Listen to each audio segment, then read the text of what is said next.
The Book of Nahum, Chapter 1, Amplified Bible. God is awesome. The oracle, a burdensome message, a pronouncement from God concerning Nineveh, the capital city of Assyria. The book of the vision of Nahum of Elkosh, which he saw in spirit and prophesied. The Lord is a jealous and avenging God, protecting and demanding what is rightfully and uniquely his. The Lord avenges, and he is full of wrath. The Lord takes vengeance on his adversaries, and he reserves wrath for his enemies.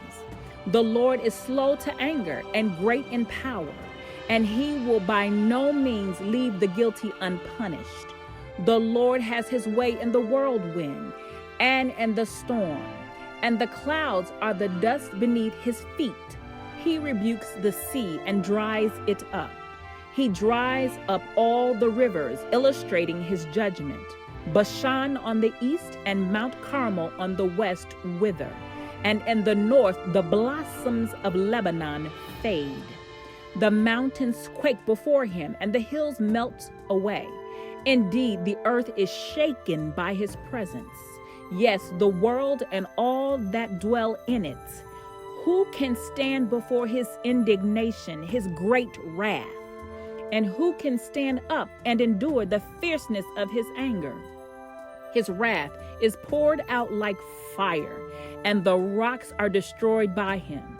The Lord is good, a strength and stronghold in the day of trouble. He knows, he recognizes, cares for, and understands fully those who take refuge and trust in him. But with an overwhelming flood of judgment through invading armies, he will make a complete destruction of its sight and will pursue his enemies into darkness. Whatever plot you Assyrians devise against the Lord, he will make a complete end of it. Affliction of God's people by the hand of Assyria will not occur twice. Like tangled thorn branches gathered for fuel, and like those drowned in drunkenness, the people of Nineveh are consumed through fire, like stubble completely withered and dry in the day of the Lord's wrath. From you, O Nineveh, one has gone forth who plotted evil against the Lord, a malevolent counselor, the king of Assyria. This is what the Lord says. Though they are at full strength and many in number, even so they will be cut off and pass away. Though I have afflicted you and caused you grief, O Jerusalem, I will afflict you no longer. Now I will break his yoke of taxation off you, and I will tear off your shackles. The Lord has given a command concerning you, O Nineveh, O king of Nineveh. Your name will no longer be perpetuated. I will cut off the carved idols and cast images from the temple of your gods. I will prepare your grave, for you are vile and unworthy.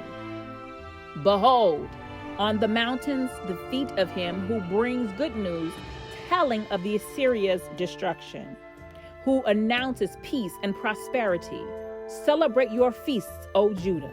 Perform your vows, for the wicked one, the king of Assyria, will never again pass through you. He is completely cut off. Nahum, chapter 2, Amplified Bible. The overthrow of Nineveh. The one who scatters has come up against you, Nineveh. Man the fortress and ramparts. Watch the road. Strengthen your back. Prepare for battle. Summon all your strength.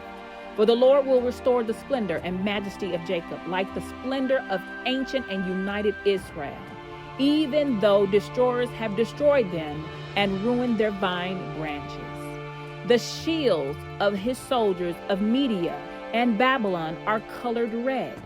The warriors are dressed in scarlet. The chariots blaze with fire of flashing steel. When he is prepared to march, and the cypress spears are brandished for battle.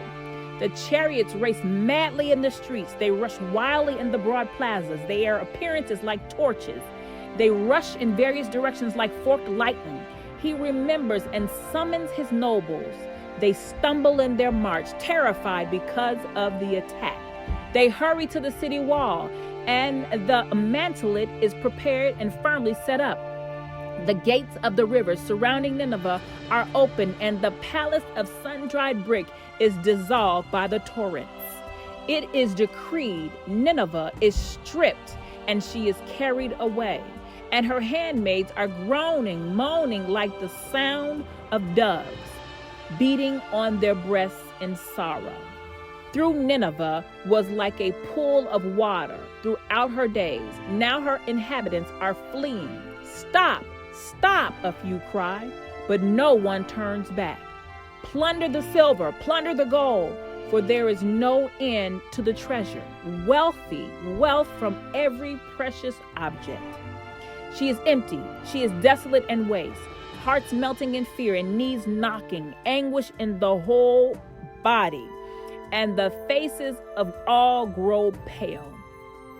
Where is the den of the lions, Assyria, and the feeding place of the young lions, where the lion, lioness, and lion's cub proud with nothing to fear? The lion of Assyria tore enough his cubs, Assyrian citizens, killed enough prey for his lionesses, and filled his lairs with prey, and his dens with torn flesh. Behold, I am against you, Nineveh, declares the Lord of hosts, and I will burn your chariots in the smoke, and the sword will devour your young lions. I will cut off your prey from the land, and the voice of your messengers will no longer be heard. Nahum, chapter 3, Amplified Bible. Nineveh's complete ruin. Woe, judgment is coming to the city of blood, guilty of murder and mayhem, completely full of lies and pillage. Her prey never departs alive. The noise of the cracking of the whip, the noise of the rattling of the wheel, galloping horses and rumbling and bounding chariots in the assault of Nineveh. Horsemen charging, swords flashing, spears gleaming, many slain, a mass of corpses, no end of corpses. The horsemen stumble over the corpses. All because of the many acts of prostitution of Nineveh, the prostitute, the charming and well-favored one, the mistress of sorceries who betrays nations by her acts of prostitution, idolatry, and families by her sorceries.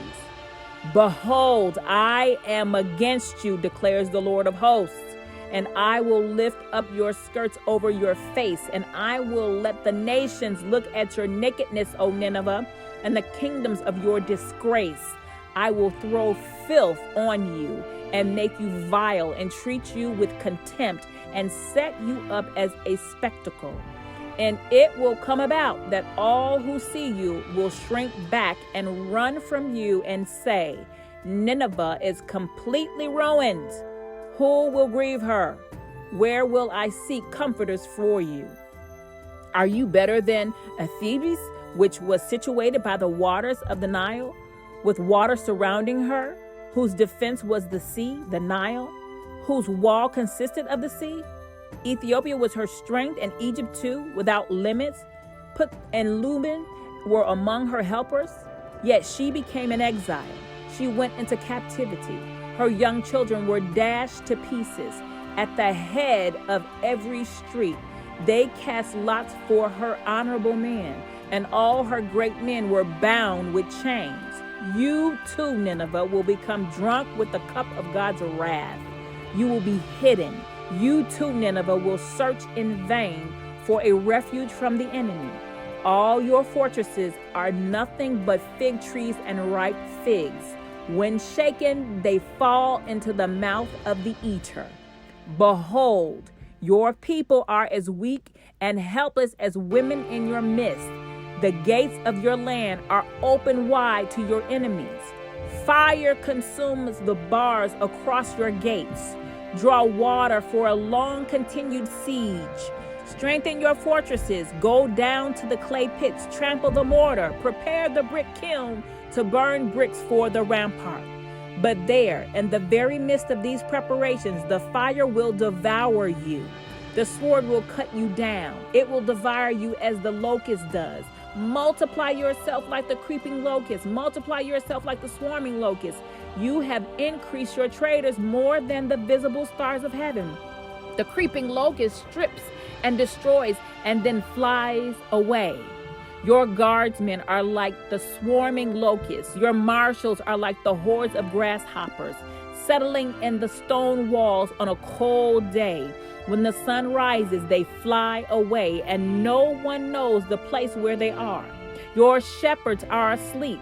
O king of Assyria, your nobles are lying down in death. Your people are scattered on the mountains, and there is no one to gather them. There is no relief and healing for your hurt. Your wound is incurable. All who hear the news about you clap their hands over what has happened to you. For on whom has your unceasing evil not come continually? Until next time, see, hear, and do as God instructs you.